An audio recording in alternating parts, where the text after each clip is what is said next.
বিসমিল্লাহির রহমানির রহিম। আজকের অনুষ্ঠানে সভাপতি professor doctor S M. Arif Ahsan, বিশেষ অতিথিবৃন্দ, মাননীয় মন্ত্রী সর্দার মোহাম্মদ সাখাওয়াত হোসেন এমপি, সম্মানিত professor Nuruddin, doctor Mohammad Zafar Iqbal, professor doctor Harun Al Rashid, professor doctor Prabhat Chandra Biswas, doctor Mohammad Zahirul ইসলাম, শ্রদ্ধেয় চিকিৎসকবৃন্দ, সম্মানিত সুধী, আসসালামু আলাইকুম। প্রথমে গভীর শ্রদ্ধায় স্মরণ করছি শহীদ রাষ্ট্রপতি জিয়াউর রহমান ও আপসহীন দেশনেত্রী বেগম খালেদা জিয়াকে। আজ আমরা যখন দেশের চিকিৎসা ব্যবস্থার কয়েকজন মহিরুহের সাথে আলোচনা করছি, তখনই হয়তো সারা দেশে প্রত্যন্ত অঞ্চলে অনেক মানুষ ক্রিটিক্যাল কেয়ার ফেসিলিটি বা নিবিড় পরিচর্যা কেন্দ্র না থাকার জন্য বিনা চিকিৎসায় কাতরাচ্ছেন, মৃত্যুবরণ করছেন।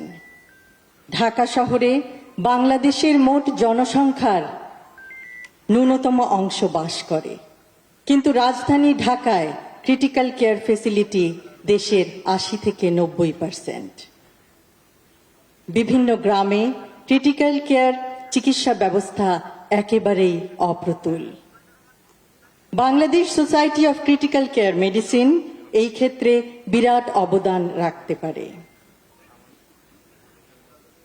বিগত বছরের অবহেলায় বাংলাদেশে ক্রিটিক্যাল কেয়ার ফেসিলিটির এক ভয়াবহ চিত্র।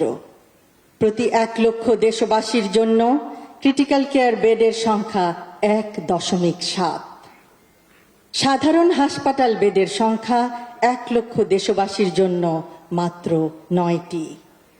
৬৪ জেলার মধ্যে ৩৮টি জেলায় স্থানীয় হাসপাতালে কোনো ক্রিটিক্যাল কেয়ার বা নিবিড় পরিচর্যা কেন্দ্র নেই। দেশের ৮০ থেকে ৯০% ইন্টেন্সিভ কেয়ার ইউনিট রাজধানী ঢাকায় অবস্থিত, কিন্তু ক্রিটিক্যাল কেয়ার ইউনিটগুলি মূলত বড় শহরের হাসপাতালগুলিতে। আমাদের ৬৮ থেকে ৭০% দেশবাসী বাস করে গ্রামাঞ্চলে। তাহলে তারা কিভাবে ক্রিটিক্যাল কেয়ারের মতো সেবা পাবে? কেউ অসুস্থ হলে তার জন্য কিভাবে সর্বোচ্চ চিকিৎসা সেবা প্রদান করা যাবে? নবজাতক শিশু, অন্তঃসত্ত্বা মা, নিউমোনিয়া বা স্ট্রোকে আক্রান্ত বয়োবৃদ্ধ অথবা সড়ক দুর্ঘটনায় আহত তরুণ সকলেই ক্রিটিক্যাল কেয়ারের অভাবে শীঘ্রই মৃত্যুর কোলে ঢলে পড়ছে। কিন্তু নিঃসন্দেহে পরিস্থিতির পরিবর্তন সম্ভব। আমরা সংকল্প গ্রহণ করলে আর কোনো দেশবাসী তার গুরুতর শারীরিক অবস্থার সময় বিনা চিকিৎসায় মৃত্যুবরণ করবে না। সকলে একসাথে কাজ করার মাধ্যমে, সুষ্ঠু পরিকল্পনা বাস্তবায়নের মাধ্যমে ক্রিটিক্যাল কেয়ার ইউনিটের সংখ্যা বাড়ানো সম্ভব। ক্রিটিক্যাল কেয়ার ইউনিট কম থাকায় কিছু ক্ষেত্রে চিকিৎসকবৃন্দ নিরুপায় হয়ে পড়েন। উপরন্তু দেশে স্পেশালিস্ট ইন্টেন্সিভিস্টদের সংখ্যা কম। অ্যানেস্থেটিস্ট, কার্ডিওলজিস্ট, নিউরোলজিস্ট অনেক ক্ষেত্রে ক্রিটিক্যাল কেয়ারের দায়িত্বে থাকেন। এক্ষেত্রে আরও বিশেষজ্ঞ প্রয়োজন, আরও ট্রেনিং প্রাপ্ত নার্স প্রয়োজন, আরও বিশেষায়িত ইকুইপমেন্ট প্রয়োজন, আরও ক্রিটিক্যাল কেয়ারের ইউনিট প্রয়োজন, আরও ওয়েল ইকুইপড অ্যাম্বুলেন্স প্রয়োজন, যেন গুরুতর অসুস্থ আহত রোগীকে প্রত্যন্ত অঞ্চল থেকে ক্রিটিক্যাল কেয়ার সম্বলিত হাসপাতালে দ্রুত আনা যায়। শুধুমাত্র তাহলেই আমরা আরও বেশি সংখ্যক রোগীকে ক্রিটিক্যাল কেয়ার ইউনিটে চিকিৎসা প্রদান করতে পারব। দেশ হিসেবে আমরা জনসংখ্যায় বিশাল, কিন্তু সামর্থ্য সীমিত। তবুও এই বাস্তবতায় সঠিক পথ বের করতে হবে গুরুতর আহত অথবা গুরুতর অসুস্থ রোগীদের চিকিৎসা প্রদান করার জন্য। দূরত্ব ও যানবাহন আরেকটি বিরাট অন্তরায়।